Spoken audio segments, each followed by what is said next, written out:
Kirsty McFall. I'm the Senior Education Officer for Technologies at Education Scotland. I'll turn my camera on for a wee second there. So just to say thank you for coming along, and as George says, this is the very first one of our 2021 sessions. Similar to yourself, obviously before the holidays we wanted to make sure we had something to offer as soon as schools were back. Things have changed again since then, but I think it's we're really looking forward to be able to offer you as much support as possible as you continue on this in these very difficult times, but hopefully some of what we're offering today, particularly for primary, will be useful. But Brian and myself are both secondary practitioners, and we've got early years practitioners in the team as well, so there'll be more of an offer coming from us for those areas as well in the coming days. Probably by this evening there'll be more up on digilearn.scot and some sessions starting tomorrow as well. But thank you very much for coming along, and please at the end we will put out an evaluation. Please tell us a bit more about what would be useful to you as well for supporting you in this area, so that we're not missing anything and we're doing as much as we can. Brian, have I missed anything? No, I think that covers it. And as I say, we were planning to run a number of webinars in January regardless, but with the changes that happened just over the last day or two, then our offer is being tailored to maybe hopefully best suit what the people of the Scottish education will hopefully find useful. So as Kirsty says, and George, your feedback really is important because it will help inform what we can put on over the next couple of weeks. Right, thanks very much for that. Okay, just a wee second, I'm just finishing off a wee demonstration there. This session, and I thought a digital day in a primary school, it's simply some ideas to support you with ideas around routines and strategies that you might want to consider for online learning. Now, ultimately, the online learning and what that is going to look like will come from either the management in your school or at your local authority level. So what I'm simply suggesting here are some ideas that we think might be useful for helping you to get going with online learning and it's in the current circumstances. So again, merely suggestions and ideas. I've tried to come at it from a couple of different approaches, so hopefully there is something for everyone here. And again, I'm hoping that there is some takeaway value for you. You can certainly, a couple of wee bits to take away and get started with straight away. So in the first instance then, I don't want to spend too long with introductory bits, but just in the first instance, it's definitely worth yourself taking the time to clarify what is it that's been asked of you, who's asking it, and how are you going to prioritise those things. Again, I can't tell you that, exactly what you're going to have to deliver or how you're going to have to deliver it. There will be that will depend upon your local authority, and also your own school will have expectations around what that is going to be. I think though that there's certainly been a lot in the media, whether that's social media or mainstream media, around what expectations may well be. But what I would do is, what I certainly tried to do over the festive period is not spend too long reading into too many bits and pieces and just waiting for the guidance from my own organisation. And I would again recommend. So I can appreciate there's possibly still parts to be decided within your school or your authority, and that might dictate how and what you have to take the learning forward. But hopefully I can give you some suggestions with the bits that you have autonomy over about how you might do that to best suit yourself. Again, a wee bit of a split just before I go on about primary and secondary and early years and different sectors and where they all fit in, and each one of them has their own set of needs that are very particular. Indeed, no two primaries are even the same either. So it is based on my own experience and research where I can, and feedback from practitioners that we've had in the past year. So it's definitely worth taking all those things with a pinch of salt. And the biggest bit I would say before I go on is that taking the time to join us today is hopefully going to help, and it's about that, taking the time to pause for just a moment to get a breath and think about what is possible, what you are going to be able to deliver upon, and making that the best that you can. ultimately, I guess it's that part that it's always coming back to that, how good is our school? So thinking about it's always going to be about the learning and teaching ultimately, and how we best deliver that. Again, some of that is within your control, some of it is going to be out with your control, and again, it might sound very obvious to say about focusing on the parts that you can. So always think about what the learning is, and there will obviously be expectations around the learning that is going to be taking place, and that children are still going to be learning new things, and that there's obviously going to remain a high standard as there would be in the classroom. So hopefully from this webinar, as I say, hoping this is going to tee up a few other webinars to follow. Unfortunately, I can't answer everything in 1 hour, so the idea really being that we're going to break it up and hopefully cover as many parts as possible to support in all those different areas. But again, we'll probably be focusing in, as ever, on the learning, the teaching and the assessment, and then that feedback to go with that.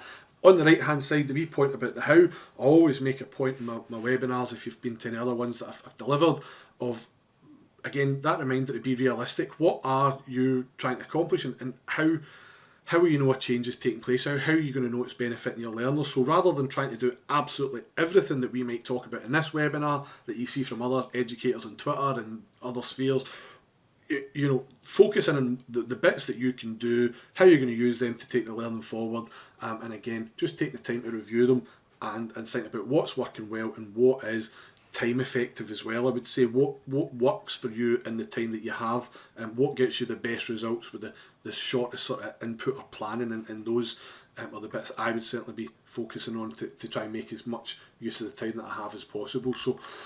So for me, I'm almost thinking about this as it's a bit like coming back. Perhaps in January, I certainly did. I made a point of going over all the standards and expectations and routines again for my learner every time we come back after a break, even if we've been off a sort of long weekend like a February or September, still taking that time with my learners when they return to the class to go back over what's expected of them, the standards, the routines, in our class charter and things like that. So I would always be going over those anyway, but particularly after a longer break like summer or over Christmas. So for me, it's a wee bit like coming back in August and thinking about, it's not a new class, it's not a new school year, but it is a new classroom for many of you. There may well have been some people working with more of an online classroom before Christmas and the latest lockdown. However, for me, it's almost like thinking about setting a new classroom. In the middle of the school year, you've had to up sticks and you've had to move to a different room,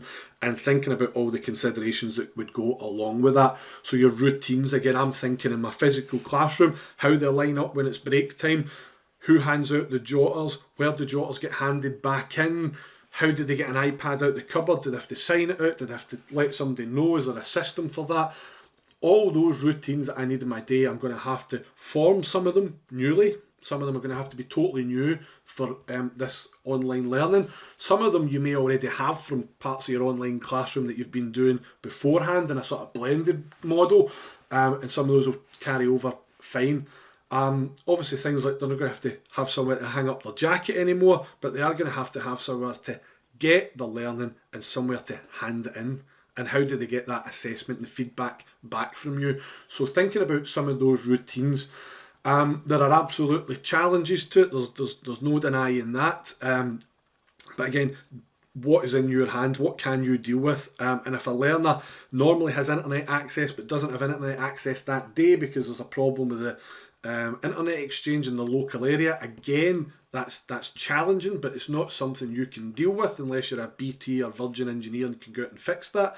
So it's again just that taking the time to think about what support you can do, other activities that you could perhaps provide in those situations, maybe having a few things up your sleeve.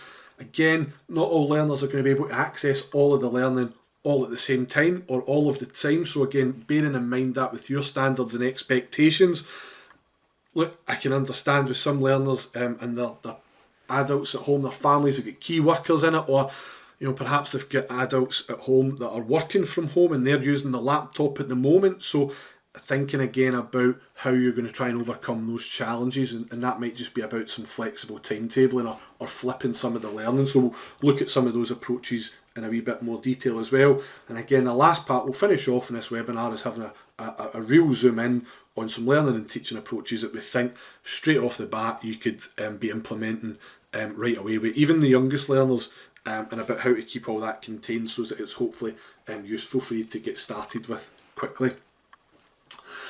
So the first part for me, that again, these are my thoughts, my considerations in thinking about how I would be dealing with this if I was my primary classroom right now, is how I communicate the learning to the families. Again, that reminder, GLOW is for learners and educators. The only people who should be accessing a child's GLOW account is that child themselves. Now I can appreciate that at times if I've been asked to write an essay and I'm using Microsoft Word, I might have to ask one of the adults at home with me to come and have a look at my Microsoft Word document, and that's very different from one of my adults having direct access to my Teams or Classroom, my GLOW account, without me using it. That's two very different things. And the first part, I would say, is making sure that you, if you're sharing out passwords and usernames with learners, that is to the learner and it is unique to them. You don't have a clash of a primary 6 password. You've got a password that is unique to each individual learner.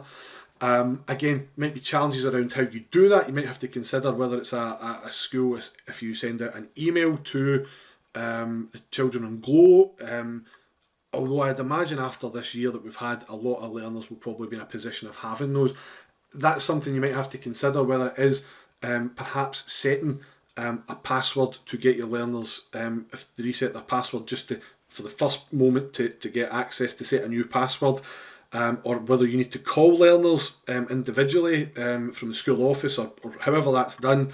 But something certainly to think about. And I hope most people were already have their learners set up with their GLOW accounts or whatever the system they're using with usernames and passwords. But again, that can't be a class password that everybody has access to.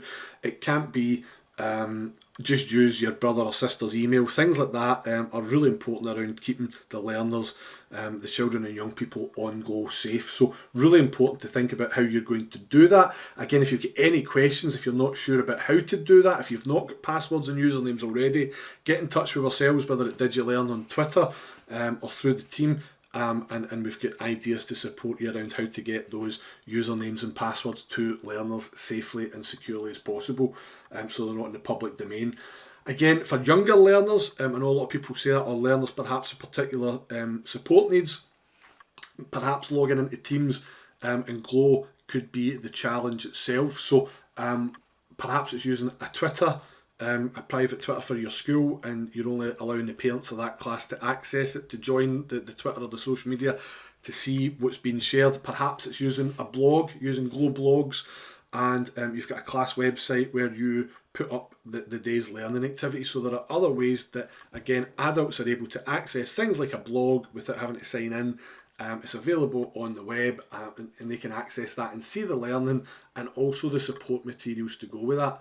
Definitely something I think a lot of us learned in the last year is really that consideration. I always think of it as, if I'm asking you to do fractions and that's either new to you, relatively new, or still a challenge, I'm moving it on and progressing the learning, and I'm asking you to use Teams for the first time, that's 2 new bits of learning, and I always say trying to keep it to 1 new piece of learning at a time. So if you're having to get your learners on Teams for the first time, then I would be doing some consolidation work in their maths, for example, that isn't going to necessarily prove them with challenges that they're going to get stuck, because what I want them to do is get familiar with Teams. However, I've got to get them familiar with Teams and ready to get learning new maths as well as quickly and effectively as possible. So trying to find that balance. It might also be about considering, whether you work with the community learning development teams that are in your local authority who are supporting adults at home. So it might be adults at home who are dyslexic, and thinking about how are they being supported by CLD or other groups and associations across the country. Can you perhaps work with them to support? Or even if I'm thinking, my child's coming home with some new maths that I've never seen before, how am I able to support them if I don't know the maths? So is it even splitting some of your time, which is limited as it is, but having to consider that in your planning, that perhaps you need to make a tutorial, whether it's a PowerPoint or a video for YouTube or shared in the class blog, whatever that might be. How do you create that content that supports the adults as well? Because I can only imagine the stress it's going to cause in a household if you've got a 9 or 10-year-old, I'm thinking, who's perhaps a wee bit further on with I'm just going to keep going back to maths from example here, but they're perhaps working on something like percentages, which for a lot of the adult population it's perhaps not necessarily fresh to them, or you're teaching it in a particular method that they're not familiar with.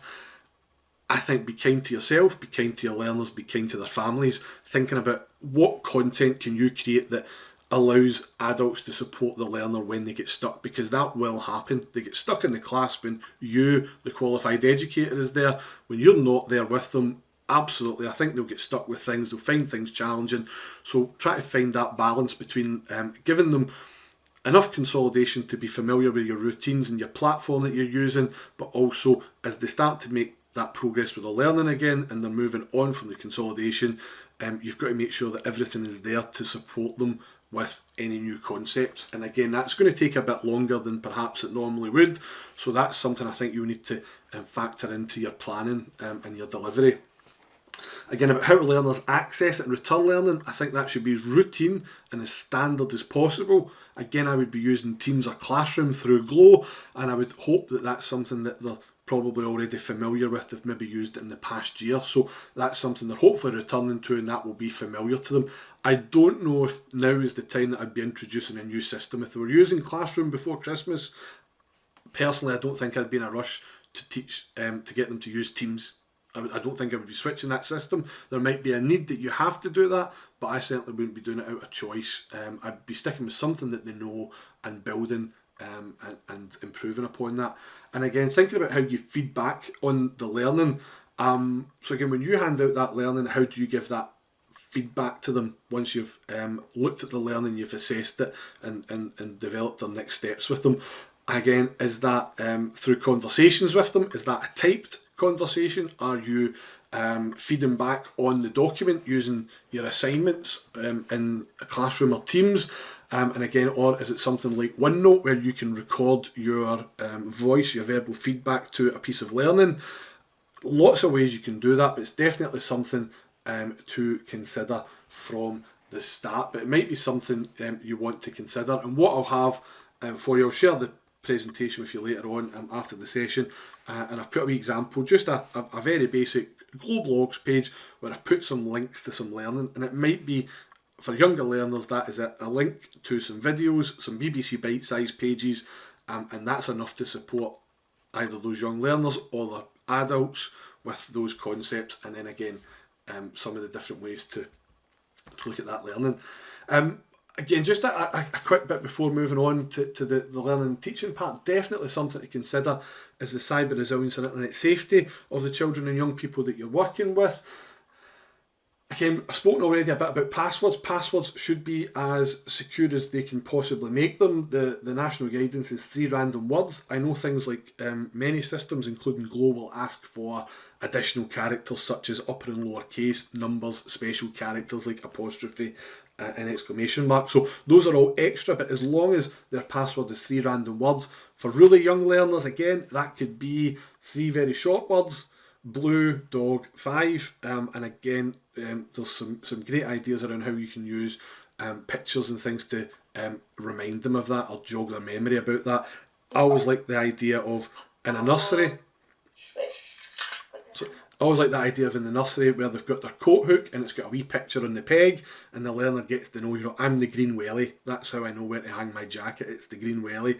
Something similar to support passwords with younger learners.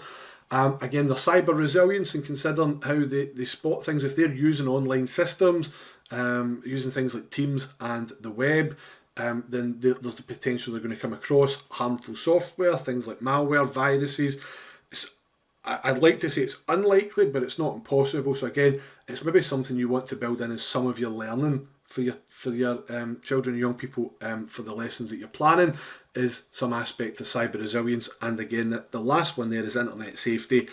Again, everyone will be spending more time on the internet than they have done before, because they're working and living from home. So it's definitely something I would be considering again with my learners, is a real focus on being safe, smart and kind online, and those are our 3 key words for internet safety. So definitely something to consider about the Cyber Resilience Internet Safety. If I can come off this just a wee second, and I'll show you very quick. I'm going to come back to the DigiLearn site, but on our DigiLearn website, you've probably already seen this if you've signed up for the session, but we have a whole section there on Cyber Resilience and Internet Safety, so it's well worth going there for a sort of quick check of all the different ideas that we have for supporting you with cyber resilience and internet safety. We've got our first podcast episode there. You see there's resources for educators that you can just pick up and use and start to introduce some of those aspects, and again resources for parents in the form of a Wakelet there that could be really useful again for sharing with adults at home, and how they are able to support their children's learning at home too, in terms of cyber resilience and internet safety. So in terms of challenges, and this is the part I'd love to say I had answers, or lots of answers, but it would depend on the challenge, how much we're able to answer it. But I think we're all here in the DigiLearn team to provide as much support to as many challenges as we can.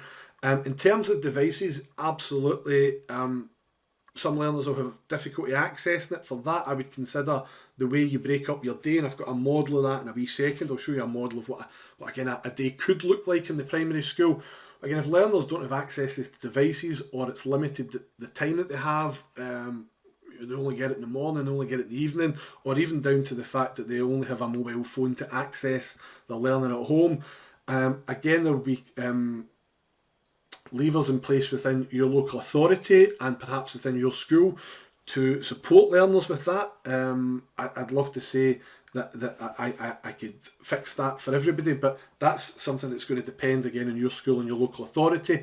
But again, take that consideration that perhaps you even want to survey your class and find out which device they're using to access the learning most often, because again, asking a learner to create a PowerPoint is great. Do a bit of research, make me a PowerPoint.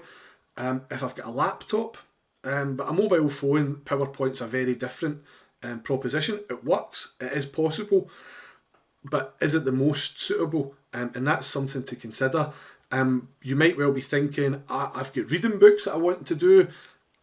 Again, that just might not be possible to do that reading book that you'd planned, and perhaps your topic was about the Roman and you've got loads of great artefacts in the classroom. That might be trickier to share, so it's perhaps some of those ideas that you've got are going to have to be shelved just for the time being. So it's about what suits best, and again, you've got to take into consideration, you know, a virtual reality lesson would be wonderful, but how many of our learners can we guarantee have got access to virtual reality? So again, take that into consideration. OneNote is brilliant when you can write on the screen, but again, sometimes a mobile phone can feel a bit small for doing, let's say, math calculations on OneNote. Is it possible? Yes.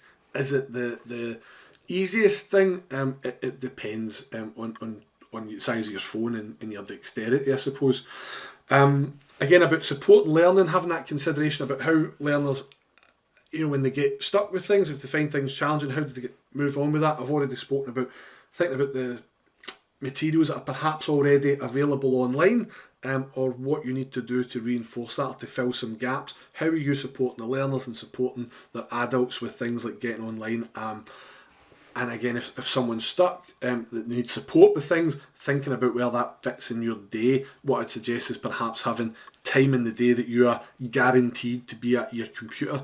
I don't know that there is an expectation, I've not seen that written anywhere, that educators should be at the computer 9 till 3 like they should in the classroom. I've not seen that. If it's there, that's fine, that's something to consider. But what I would be having is points in my day that I am definitely available online, so if any of my learners need me, there is a time that they can access me, they can be guaranteed they can access me at that time. But again, I'm maybe not sitting watching a screen the whole time, so I don't think that's beneficial to anyone, our learners or our educators. And again, that part about workload, again, I can't say I can take things away from you, but I think there are tools that if we work a wee bit smarter with them, things such as forms and teams, we can definitely reduce some of the repetition. Again, if we work with our colleagues, either within our school or across our local authority, or even across the country, people could be sharing resources, those wee videos about supporting something like the 2 times table. I don't know if hundreds of teachers need to make that, or that's something that a handful of teachers make and share. You do the 2 times table, I'll do the 3 times table, and before you know it, we've got all the way up to 10. So there's other ways to consider, and again, using things like Office and Glow allow us to collaborate with people in different schools and local authorities all over the country at different times and places. So really useful to be able to think about how we can use those tools to collaborate. And again, if any learners are finding it difficult to access, and perhaps they've got intermittent internet and it's not as reliable as they'd like it to be, they can download Office 365, or again, perhaps they're working from a mobile device and they've got limited data. If they have those apps, they can sign in with Glow, their Glow username, and they can access the full suite of Office 365 just like they can on Glow, but they could be using that without the internet. So if you've asked them to make a PowerPoint, they don't have to be making a PowerPoint online and using up data. If they have PowerPoint on their device, that could be if they've got a dongle with limited data on the laptop, they can make the PowerPoint offline, sign into Teams online, use that limited bit of data to upload their PowerPoint, and then they can sign out of the internet again, and that's going to help conserve some of their data. So there are strategies like that that we can think about using, and again, Office 365 is free to download from Glow. That's the tile you're looking for. If you go into Glow and search for the Office 365 app, that is the tile that you are looking for. So just a wee second and I'll grab that. So if I go into Glow,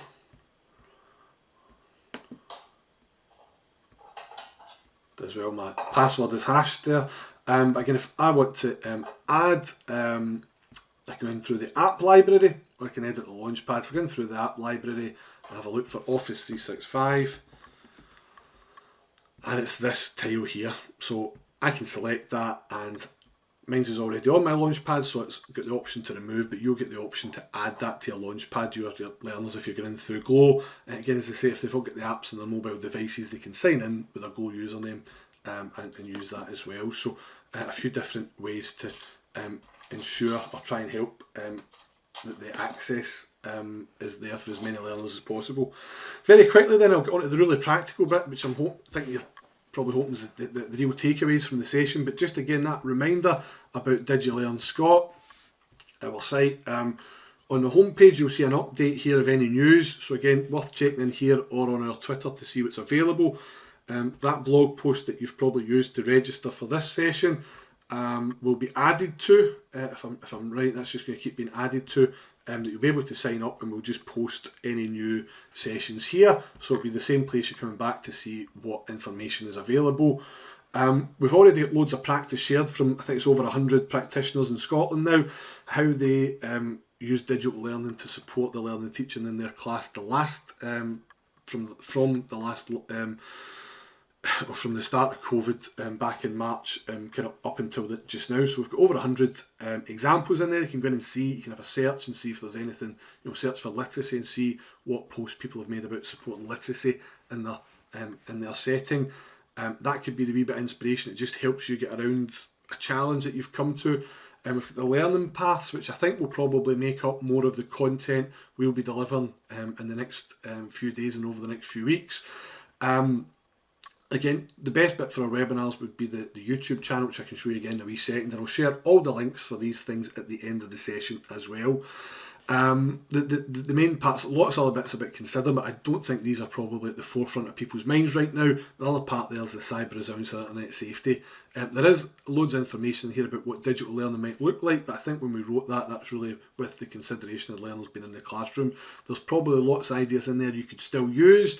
But again, just with that, bearing that in mind, that again, the document we published in January last year was for a very different landscape from where we are just now. So not all of those examples might be as practical as they were just for the current circumstances. So if you take that consideration there, the learning paths I think will probably be forming what we're going to be looking at in the upcoming days and weeks.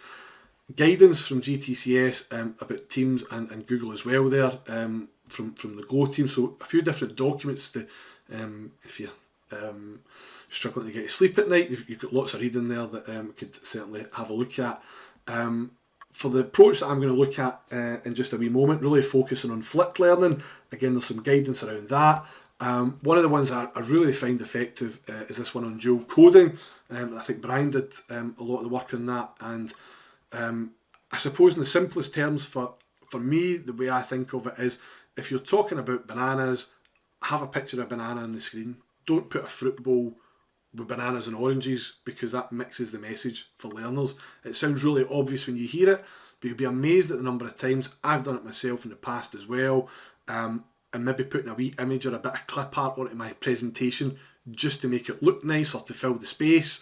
But again, if it doesn't relate directly to the messages you're delivering, it shouldn't really be there. And I hope I've summed that up concisely enough there, Brian. But dual coding is definitely something to think about in terms of the materials you are going to have to create for your learners. If it's a PowerPoint or a video, information on a blog page, however you create that, really having a think about the colour scheme and the amount of text and diagrams and things that all ties together, because otherwise it can distract and stop some of that communication getting through to learners.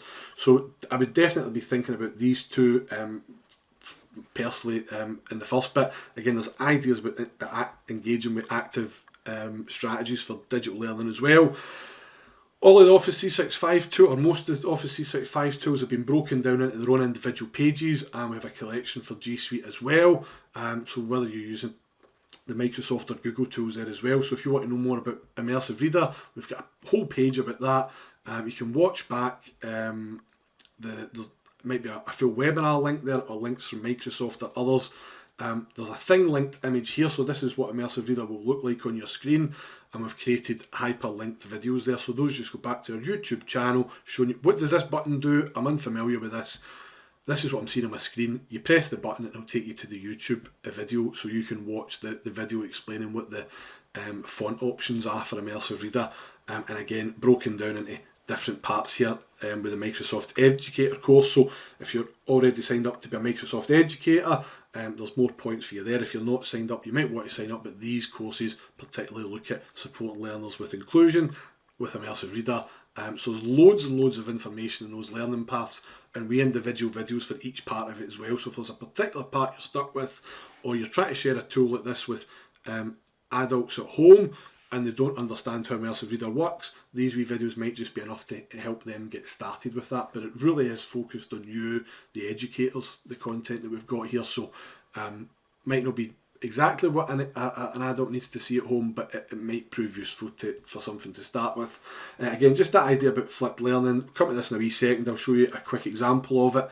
And really thinking, for me, this would be the way that I would certainly be working with my learners. So there's an outline of how you can plan for that, what it's going to look like in the class, and again, that's maybe not relevant right now. It might be easier to adapt it, and again, there's some other strategies that tie in well to that. So loads and loads and loads of information, and as I said at the very start, I'm well aware that there's loads of information. I'm throwing lots of ideas out. Think about what your learners need. Think about the families, what they need, and how you're going to support your learners and their families at this time. So